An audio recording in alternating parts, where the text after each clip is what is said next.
1월 본격적으로 중국 IT 스타트업 동향을 발표한 플랫폼의 구성입니다. 지금 앞에 나와 있는 이런 이미지는 누구신지 혹시 아시나요? 아마 잘 모르실 수도 있습니다. 텐센트의 부총재의 짱 샤오롱이라는 부총재인데 이분이 바로 웨이신을 만든 미챗의 아버지라고 이야기를 하고 있습니다. 오늘은 이제 이분이 어떤 이야기를 했는지에 대한 이야기부터 테슬라부터 각종 중국의 테크 소식을 좀 말씀드리도록 하겠습니다. 첫 번째는 아까 말씀드렸던 미챗이 이제 8주년이 되었습니다. 그래서 8주년 기념뿐만이 아니라 해년마다 콘그레스 프로라는 이 행사를 개발 행사를 진행하고 있고요. 미국에서 이야기하고 있는 주로 이제 페이스북에서 F8 이야기하고 있는 그런 개발자 컨퍼런스처럼 이제 웨이신 오카이커라고 이야기하고 있는 이런 행사가 열리고 있습니다. 해외마다 열리고 있는데 딱 CES가 열리는 그 시기 이틀 동안 이제 열렸는데요. 이 챗은 2018년도 9월 이제 기준으로 했을 때 10억 8,200만 명의 가입자를 보유하고 있고 하루 메시지가 460만.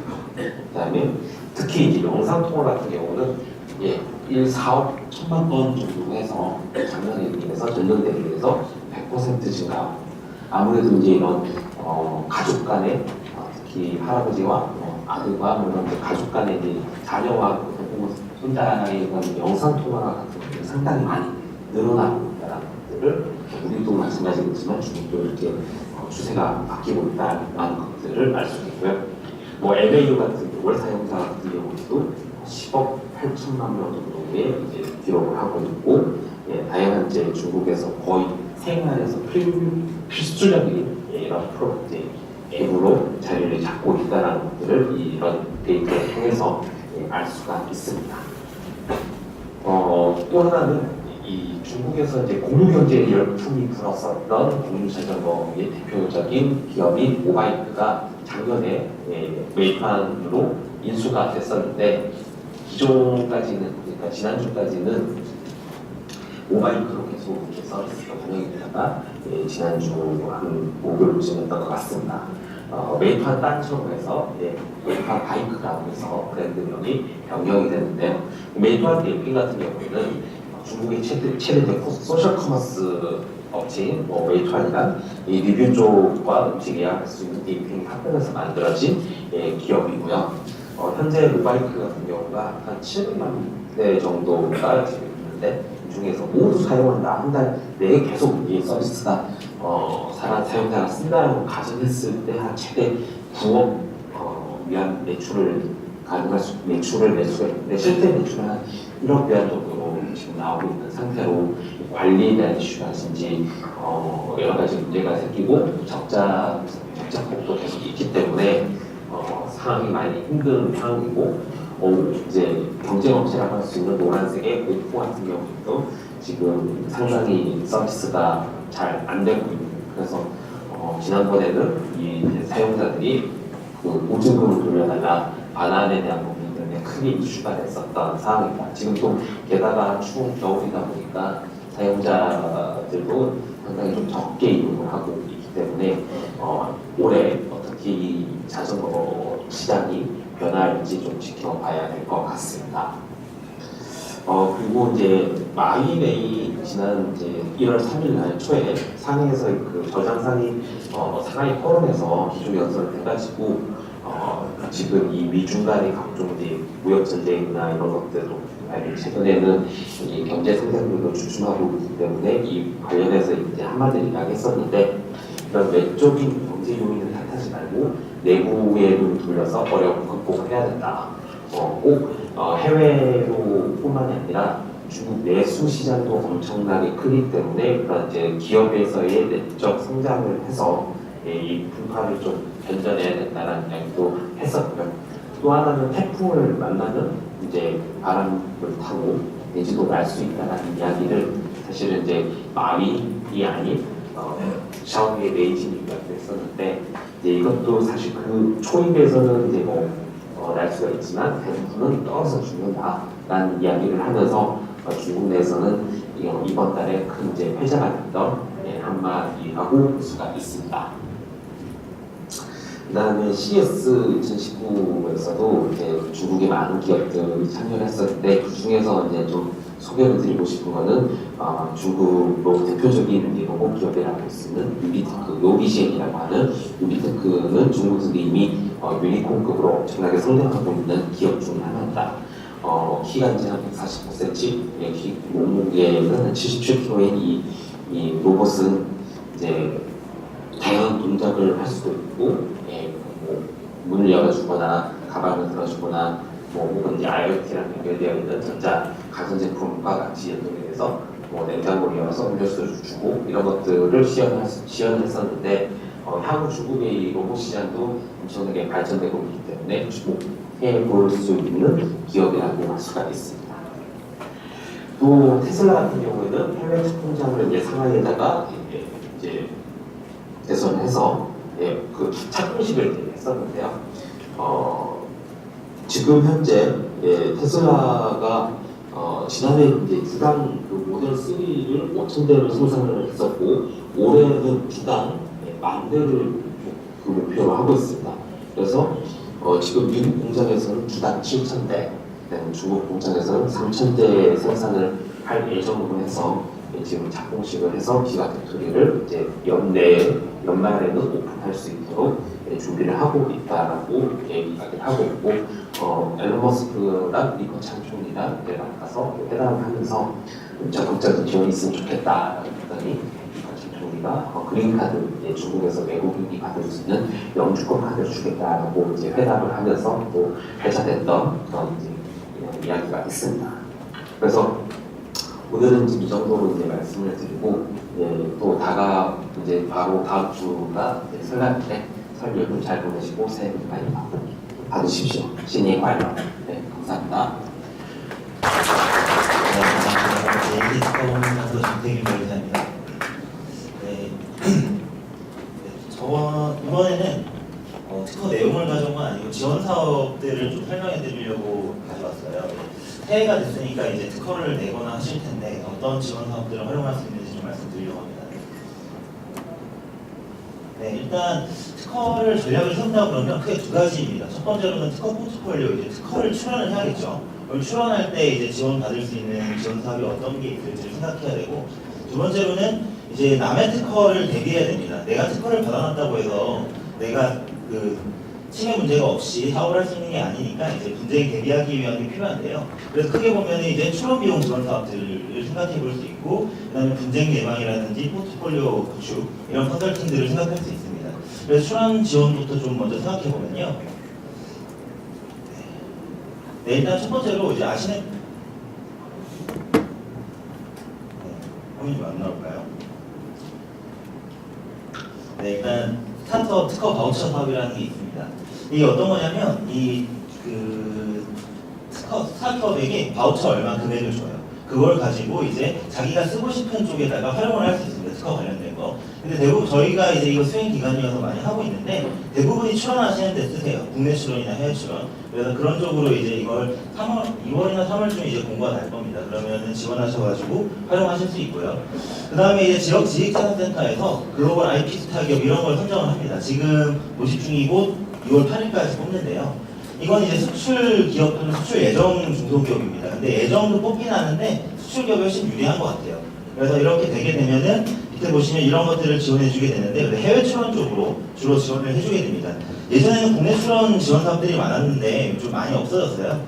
그러고 이제 그다음에 또 있는 게 수출 바우처 지원 사업이라는 게 있는데 이거는 일반적인 그냥 R&D 사업 쪽에 이제 포함되어 있는 겁니다. 그래서 이런 여러 가지 이제 지원 사업들이 있는데 이렇게 선정되게 되면은 이것도 이제 바우처 형태로 주게 되고 그걸 가지고 이제 여러 가지들을 할 수 있어요. 뭐 전시회도 할 수 있고 할 수 있는데 그 중에서 특허 출원에도 활용을 할 수 있습니다. 거기도 저희가 또 수행 기간을 하고 있는데 이쪽은 역시나 이제 해외 진출을 도와주는 사업이다 보니까 해외 출원 중심으로 지원을 해주고 있습니다. 그런데 이제 PCT 출원이라는 게 해외 출원인데 그걸 할 때 PCT 출원을 바로 출원하고 한국을 진입시킬 수 있거든요. 그래서 그러한 형태로 국내 출원을 동시에 할 수 있는 방법도 있습니다. 그리고 본투글로벌 지원 사업이라는 것도 있는데 이거는 요즘에는 좀 예산이 준 것 같아요. 그런데 이제 3월 되면 이것도 멤버사를 선정할 거고 그렇게 되면 이것도 역시나 해외 진출이기 때문에 해외 출원 지원 사업을 해외 출원을 지원해주고 있습니다. 그리고 이제 각 지자체마다 지자체 예산으로 국내 출원 비용 지원을 해주고 있는데, 그래서 서울시에서도 서울시 예산으로 서울지식재산센터에서 국내 출원 비용 지원을 해주고 있습니다. 그래서 이제 한 2월, 3월쯤 되면은 월 몇 건씩 이렇게 모집을 받아서 지원을 해주거든요. 그래서 그렇게 지원을 하게 되면은 일단 선정이 되고 나서 자비로 출원하고 나면은 나중에 지원금만큼을 페이백 해주는 형태로 기관에서 증빙서를 내면 돌려주고 있습니다. 이런 식으로 지원 받으실 수 있고, 그래서 뭐 진행한다 그러면 보통 아이템들을 어떤 걸 출원하고 싶다라고 저희한테 얘기를 하세요. 그러면은 어떤 그 출원 가능한 형태, 왜냐하면 이게 단순한 아이디어를 제대로 써서 내지 않으면 선정이 잘 안 돼요. 왜냐면 그 내용을 정말 출원 심사하는 변리사나 다른 사람들이 좀 이해할 만한 수준으로 언급을 해야 되거든요. 그런 작업을 좀 사전에 하는 게 좋고요. 그렇게 한 다음에 이제 제출을 해서 선정이 되면 이제 출원 진행을 할 수 있게 됩니다. 그래서 이제 뭐 구비 서류를 그러면 특허사무소에서 전달해드리면 그걸 내게 되면 비용을 지원받을 수 있게 되는 형태고요. 그 다음에 이제 또 이제 지식재산센터에서 IP 디딤돌 프로그램이라는 게 있는데, 이거는 예비 창업자나 개인들에게 지원을 해주는 형태고요. 그래서 아이디어가 있으면 그걸 출원할 수 있도록 도와주는 프로그램이 있습니다. 그래서 아직까지 뭐 법인 사례가 안 하셨거나 하면은 이런 형태로 출원을 준비해 보실 수도 있고요. 앞에까지 이제 출원 중심으로 말씀드렸다면은, 그 다음에 이제 특허 전략 세우는 것과 분쟁이 대응하는 쪽인데요. 지금 이름이 바뀌었죠. 특허 전략원 쪽에서 보면은 인간 IP R&D라는 과제가 있습니다. 이거 같은 경우는 경쟁사를 분석도 하고, 그 다음에 경쟁사가 가지고 있는 특허라든지 내가 사업하는 데 문제될 만한 특허, 그런 거를 검토해가지고 이후 특허 전략까지 세우는 과제거든요. 그래서 이거는 좀 과제비가 좀 큽니다. 그래서 이제 자부담이 있긴 하지만요. 그래서 이런 걸 하게 되면 경쟁사 특허 대응 방안을 수립하고 포트폴리오 구축을 할 수 있고 이런 걸 할 수 있습니다. 또 있는 게 지식재산 보원이라는 기관이 있어요. 여기서는 해외 지배권 분쟁 예방 컨설팅이라고 해서 해외 진출을 하고자 하는 업체가 해외를 진출했을 때 남의 특허에 문제가 발생하지 않도록 미리 컨설팅을 받아서 대응 전략을 세울 수 있도록 하는 과제고요. 그래서 수출을 하고자 하는 업체, 수출 예정이거나 수출하고 있는 업체들이 이런 걸 활용해서 미리 전략을 잘 세우고 있는 편입니다. 그리고 이제 또 지식재산센터에서도 IP 나래 프로그램에서 컨설팅 과제가 있고요. 이런 것들이 있습니다. 네, 이상으로 이번에는 과제 지원 사항들이 어떤 게 있는지 말씀드렸습니다. 네, 감사합니다. 네, 안녕하세요. 크라우드 펀딩 와디즈에서 투자형 크라우드 펀딩 쪽 담당하고 있는 권록씨라고 합니다. 일단은 뭐 항상 똑같은 내용으로 시작하긴 하지만 이제 잘 모르시는 분 혹시 계실까봐 먼저 설명을 드리면, 크라우드 펀딩은 크게 이제 두 가지 종류가 있어요. 제품이나 서비스에 대한 투자를 받는 거를 리워디형 크라우드 펀딩이라고 하고요. 뭐 엔젤 투자나 VC 투자처럼 한 회사가 자기 지분이나 뭐 채권을 발행해서 투자를 받는 것을 투자형 크라우드 펀딩이라고 합니다. 그래서 이렇게 두 가지 서비스를 와디즈는 하고 있고요. 요거를 좀 나눠서 동향을 좀 설명을 드릴게요. 먼저 리워디형 크라우드 펀딩 쪽을 먼저 말씀드리면, 올해 1월 달에는 2018년에 결산 내용이 되게 많이 배포가 됐어요. 이미 보신 분도 계실 것 같긴 한데, 일단 크라우드 펀딩이 리워드형, 투자형 모두 합쳐서 전체 시장 규모가 1,000억 원을 넘었습니다. 와디즈 데이터만 놓고 봤을 때에도 작년 대비해서 금액은 2배 정도, 그리고 참여하는 기업은 3배 정도 늘어났어요. 그래서 되게 빠르게 계속 잘 성장을 하고 있는데, 리워디형 크라우드 펀딩 같은 경우에 2018년에 가장 주목받았던 카테고리를 좀 보니까 패션 푸드 분야에 가장 많은 금액이 몰렸고요. 2017년 대비해서 가장 많이 성장한 카테고리는 패션 그리고 반려동물 분야였습니다. 요거를 좀 살펴보니까 패션 분야 같은 경우에는 크라우드 펀딩의 장점 때문에 많이 몰린 것 같고요. 푸드랑 반려동물 분야는 크라우드 펀딩의 성격, 지난달에도 말씀드렸던 것처럼 그 트렌드를 되게 잘 보여주고 있거든요. 그 성격 때문에 많이 몰린 것 같습니다. 그래서 패션 분야 같은 경우에는 크라우드 펀딩 리워드형을 하게 되면 재고 걱정을 좀 줄일 수 있고, 그리고 이제 직접 투자자들이랑 소통을 하면서 제품을 생산할 수 있기 때문에 트렌드를 빠르게 반영을 할 수 있어요. 그래서 이런 장점 때문에 패션 분야 카테고리들이 리워드 펀딩으로 많이 몰린 게 아닌가라는 생각을 하고 있고요. 그리고 뭐 푸드나 반려동물 분야 같은 경우에는 2018년의 트렌드가 사실 1인 가구, 뭐 혼술족, 혼밥족 뭐 이런 게 되게 많았고, 그러다 보니까 덩달아 반려동물 섹터도 많이 성장을 했잖아요. 그런 걸 좀 반영을 해서 푸드 분야랑 반려동물 분야가 많은 인기를 끌었던 것 같습니다. 그래서 2018년에 리워드형 펀딩의 최대 프로젝트는 여기 조그만 사진으로 보여지는 바렌테 피트니스봇이라는 제품이고요. 저거는 인간이 필요한 반려동물 제품이 아니고 반려동물이 필요한 반려동물 제품이라고 생각하시면 될 것 같아요. 그러니까 반려동물의 라이프 스타일을 더 좋게 만드는 그런 제품이 와디즈에서 진행이 됐었고요. 9,800명이 참여해서 약 6억 3천만 원의 리워드 펀딩을 달성을 했는데 어떻게 생각하시면 되냐면 실제로 온라인에서 판매가 막 활발하게 되기 전에 단일 플랫폼에서 한 달 남짓한 기간 동안에 9,800명의 고객을 모았고 6억 4천만 원의 매출을 일으켰다라고 보시면 됩니다. 그래서 이런 성과들을 바탕으로 해서 2019년에도 되게 잘 성장할 거라고 기대를 하고 있고요. 투자형 펀딩 같은 경우에는 투자형 크라우드 펀딩 같은 경우에는 리워드형 크라우드 펀딩이랑 다르게 금융업으로 분류가 되어 있고 법의 테두리 안에서 움직이고 있고요. 2019년 1월에는 관련돼서 되게 유의미한 개선이 많이 나왔어요. 일단 첫 번째로는 그 법적 제도가 좀 개선이 돼서 간단한 내용들은 제가 저기에 표로 정리를 해놨는데 큰 줄기만 말씀을 드리면 투자형 크라우드 펀딩으로 투자 받을 수 있는 기업은 더 많아지고 투자 받을 수 있는 금액도 더 높아지고 일반 투자자들의 참여는 더 활성화되고 투자자 보호는 좀 더 공고해졌다라고 보시면 됩니다.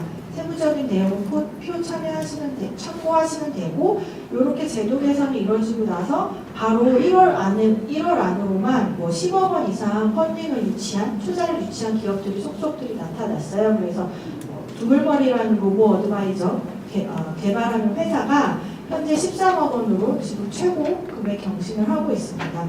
그리고 뭐 아시는 분들 다 아시겠지만 2018년에는 벤처 투자가 상당히 활성화됐고 그거를 리드하는 한 축으로 사모펀드가 되게 많이 조성이 됐었어요.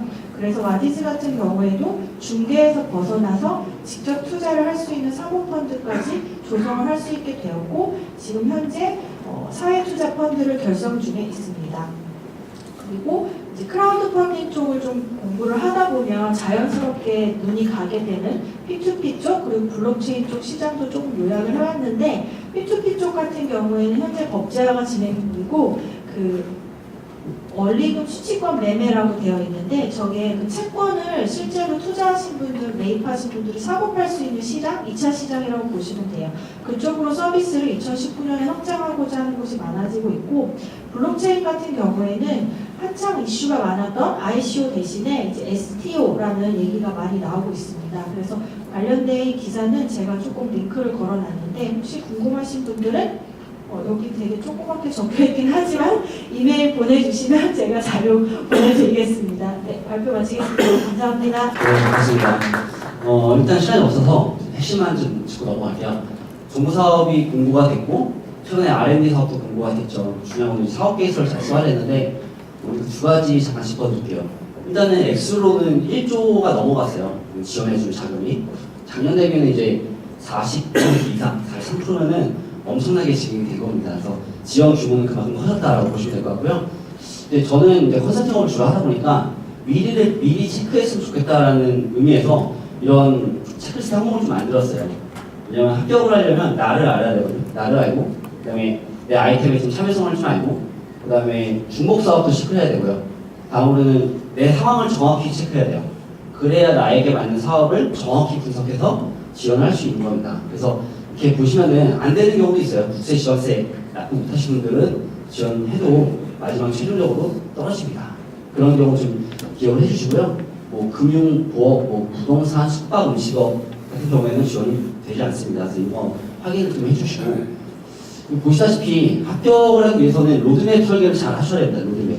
그게 뭐냐면 그냥 사업 될 때마다 막 지원하는 게 아니라 내가 1년 동안 어떤 사업을 어떻게 지원해야 될지를 순서대로 잘 포인트를 짚어내야 돼요. 그래서 2월 달에는 어떤 사업, 5월 달에는 어떤 사업. 그래서 내가 1년 동안 한 4억 정도의 자금을 확보하겠다. 그 전략대로 시뮬레이션을 이렇게 시장에 옮겨와야 됩니다. 보시다시피 중복 지원도 있죠. 중복되는 것도 있고요. R&D도 있고 투자 역시 뭐 팁스까지 있습니다. 그래서 그 항목을 잘 짜여져 있게 짜시면 좋을 것 같아요. 그게 전체적인 정부 지원 사업의 시뮬레이션이라고 보시면 될 것 같아요. 제일 중요한 거는 역시 이제 사업 케이스 그 부분이 굉장히 어렵다는 거고 하나 포인트 좀 말씀드리면 올해는 아마 기술적인 부분보다는 이제 사업화 과연 이 팀이 이 기술로 사업화에 성공할 것인가를 많이 본다고 합니다. 그런 중심을 좀 포인트를 잡아서 사업 케이스가 훨씬 좋을 것 같고 이제 사업들을 다 소개해드릴 수는 없어요. 다만 이제 중요한 거는 몇 가지만 포인트를 짚어서 설명해 드릴게요. 초기 창업 패키지라고 하는 사업이 좀 있습니다. 3년 미만의 기업들. 그러니까 나 사업자 이제 3년 안 넘었다 라고 하시다면은 거의 1년 정도 주는 사업인데요. 이제 합격을 하려면 포인트 아셔야 돼요. 작년도에 그 내가 지원하려고 하는 그 주간 기관이 어떤 기업을 선발했는가를 보셔야 돼요. 그러니까 미리 물어보시거나 아니면 홈페이지 가보시면 알거든요. 작년에 10개 중에서 9개가 뭐 어플리케이션 기반의 스타트업이에요. 그렇다고 한다면 내가 제조업이면 지원하면 어떻게 되죠? 확률이 조금 떨어지겠죠. 그래서 사실상 이것도 입시와 거의 비슷하다고 보시면 될 것 같아요. 그래서 그런 것도 있고, 그다음에 예비 창업 패키지는 올해 좀 바뀐 건데 예비 창업자만 지원할 수 있는 사업을 따로 뺐어요. 그래서 1,700명한테 지원해 줍니다. 실제로 사업 한개 사업이 1,700명한테 이제 지원해 준다는 거는 엄청나게 많이 해주는 거예요. 그래서 아직 뭐 준비 단계인데 나는 예비 창업자다라고 하시면 그냥 사업자 내지 마시고 그냥 예비로 지원하시는 게 조금 더 확률이 좀 높을 것 같아요. 그다음에 뭐 사과학교 설명드렸을 거고, 그다음에 나는 좀 3년 넘어갔다라고 하면은 성장 패키지에서 3억까지 지원해주는 사업도 있습니다. 그래서 사진 찍으시면 될 것 같고, 그다음에 이거 보시면은 사업 계획서가 있죠. 이 양식이 공용 사업 계획서요. 그냥 다 주는 겁니다. 근데 이거를 어떻게 해야 되냐면 분석을 해야 돼요. 나에 대해서 아이템에 대해서 분석을 좀 하시고요. 그다음에 이렇게 가이드라고 하거든요. 가이드를 좀 만들고 그 안에다가 계획서를 쓰시면 돼요. 한글 사업 계획서 다르긴 하죠. 그래서 잘 써서 나중에 합격이 되면은 PT 발표까지 이렇게 합니다. 사실은 이제 이 한글과 PT는 똑같은 내용인데 표현법이 바뀌었다라고 보시면 될 것 같아요. 그냥 간혹가다가 이제 PT 발표하시는데 한글에 있는 거 그대로 캡처해가지고 발표하시는 분들 있거든요. 그렇게 하면 좀 매력적으로 전달이 좀 안 되겠죠. 그리고 포인트고, 시간상 좀 하나만 더 말씀드리면 이거 보시면 좋을 것 같아요. 이 어떤 기업의 이제 사업 계획서 일부 이제 발췌한 건데, 신상품을 개발하기 이전에 가상으로 사이트를 열어서 선호도, 뭐 체크리스트 만들어 놓고 고객들한테 물어보는 거예요. 얼마나 살 것 같아요? 괜찮아요? 좋아 보이나요? 물어보는 거예요. 그러니까 고객에 대한 어떤 니즈를 검증하시면 좋을 것 같고요. 그게 이제 시장 수요가 어느 정도인지를 좀 체크해서 사업 계획서에 좀 옮겨 적으시면 좋을 것 같아요. 대부분 이제 나는 뭐 개발하겠다, 뭐가 좋다, 내가 해보려고 한다, 뭐 통계자가 좋으니까 뭐 된다, 그렇게 하시는데 그게 아니라 보시다시피 이제 내가 들어갈 수 있는 시장은 얼마 안 됩니다. 전체 시장을 다 먹지는 못한다는 거죠. 그래서 내가 실제로 도달해서 진입해서 점유할 수 있는 시장이 어디인가를 정확히 쓰는 게 좀 포인트가 될 것 같아요. 그래서 이제 거의 시간이 끝났네요. 마지막으로 좀 하나 말씀드리면 심사위원들마다 이제 성향이 달라요. 대부분 들어오는 심사위원분들은 기술자, 교수님, 변리사, 컨설턴트인데 보시면 말 많으시는 분들이 대부분 컨설턴트거든요. 그래서 컨설턴트는 컨설턴트에 맞게끔 이야기하시면 좋을 것 같고요. 기술로 물었다 하시면은 기술로 답변하시라는 거죠. 그래서 좀 이렇게 스피치 하실 때도 그런 부분들 좀 신경 쓰셔서 순간 이렇게 무대에 왔을 때 아, 기술자구나, 교수님이구나, 아니면 컨설턴트구나, 그에 맞춰서 대답을 하는 요령도 중요하다고 좀 생각이 됩니다. 그래서 이제 사업이 좀 공부되고 이제 막 뜨고 있죠. 여러분들 잘 준비하셔가지고 올해는 좀 좋은 성과 얻으시면 좋겠습니다. 고맙습니다. 네, 안녕하세요. 저는 크라우드 펀딩 플랫폼 크라우드에서 일하고 있는 준범민이라고 합니다. 네, 반갑습니다. 주머니가 들어오더라고요. 제가 이번에는 크라우드 펀딩에 이번에 좀 많은 변화를 가져온 자본시장법 시행령 개정에 대한 내용을 좀 더 디테일하게 설명드리려고 합니다. 이게 1월 15일부터 시행됐기 때문에 시행된 지가 얼마 안 됐고 아직 많은 분들이 모르실 거라고 생각을 해서 좀 준비를 해봤습니다. 가장 큰 변화는 바로 발행할 수 있는 모집 금액의 이제 금액이 커졌다라고 이해를 하시면 될 것 같은데요. 기존에 크라우드 펀딩으로 한 기업이 1년 동안 발행할 수 있는 금액의 한도는 7억 원이었습니다. 더 많은 기업들, 더 좋은 기업들, 그리고 더 많이 펀딩할 수 있는 능력을 가진 회사들이 크라우드 펀딩을 통해서 7억까지밖에 펀딩을 할 수가 없었어요. 그런데 이번 자본시장법 시행령 개정으로 15억까지 상향이 되었습니다. 이게 좀 왜 의미가 있다고 생각을 하냐면 기존에 소액공모 제도라는 제도가 있었어요. 이 제도가 10억까지 특정한 절차를 거쳐서 펀딩을 할 수 있는 일종의 좀 간략화된 공모 제도였는데 굉장히 많은 펀딩이 일어났습니다. 그 소액공모 제도를 통해서. 그 소액 공모 제도를 이용하던 많은 회사들이 이제 온라인 소액투자 중개업이라고 부르는 크라우드 펀딩을 통해서 펀딩을 할 가능성이 높아졌다 이렇게 생각을 하고 있고요. 그러면서 좀 이 펀딩 금액에 따라서 제출해야 했던 재무제표 확인 서류도 좀 변화가 생겼습니다. 3억 원 이하로 펀딩을 하시는 경우에는 대표이사의 확인, 이 재무제표에 사실과 틀림이 없다라는 대표이사 확인만 있으면 되는 건 동일하고요. 3억 원 초과 5억 원 이하와 같은 경우에도 동일한데 좀 설명을 드리면 좀 전에 말씀드린 대표이사의 확인은 동일하고요. 추가로 공인회계사의 확인과 의견 표시가 필요합니다. 이건 뭐 거창한 것은 아니고 잠깐 좀 보여드리면 아마 회계사무소에서 기장을 하시는 분들은 이런 서류를 많이 보셨을 거예요. 세무사무소에서 하시는 분들도 마찬가지고 보시면 우측 하단에 빨간 박스 안에 공인회계사 누구누구의 확인 서명이 적혀 있을 겁니다. 이 서명이 조금 전 말씀드린 공인회계사의 확인이고요. 아마 세무사무소를 쓰시는 분들은 세무사의 확인이 여기 써 있을 텐데 크라우드 펀딩 할 때는 세무사의 확인이 적혀 있는 것을 사용할 수가 없습니다. 그렇기 때문에 공인회계사 서류를 다시 발급을 받으셔서 확인을 받으셔서 사용을 하셔야 되고요.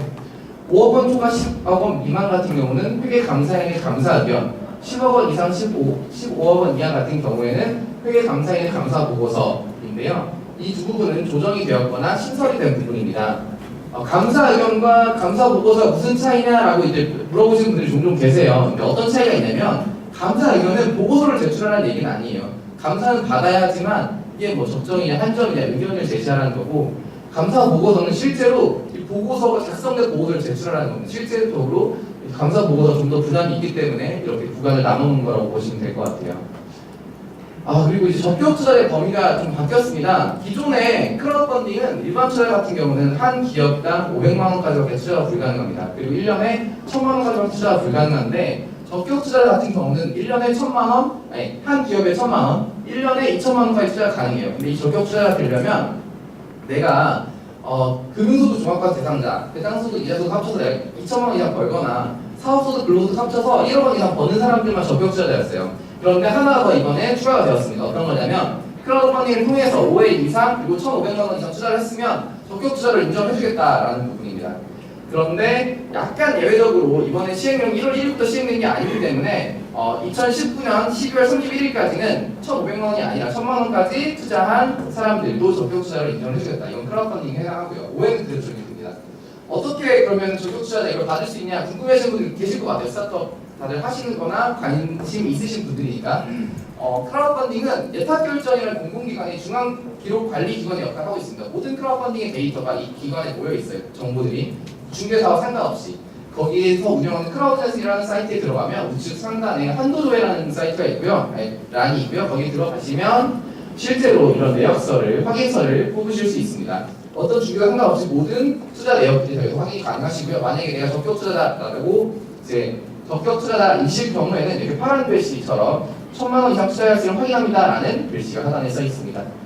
재배업종 완화도 좀 의미 있는 부분인데요. 기존에 숙박및 음식점을 불가능했습니다. 숙박및 음식점업이 아예 안 됐던 건 아니고 종업원 20명 이상의 음식점업만 됐어요. 대부분의 식당은 종업원 20명이 안 되잖아요. 그렇기 때문에 크라우드 펀딩 대상이 아니었는데 이번에는 크라우드 펀딩의 대상이 됨으로써 많은 우리 주변에 있는 레스토랑들 이런 이제 그런 F&B 하시는 분들이 크라우드 펀딩을 통해서 자금 조달하실 수 있고 이제 활용하실 수 있다 이렇게 생각하시면 될 것 같습니다. 청약 적합성 테스트라는 게 생겼어요. 투자 보호를 왜 생겼는데 이게 뭐냐면 대부분의 투자들이 스타트업 투자가 뭔지도 모르고 매력적인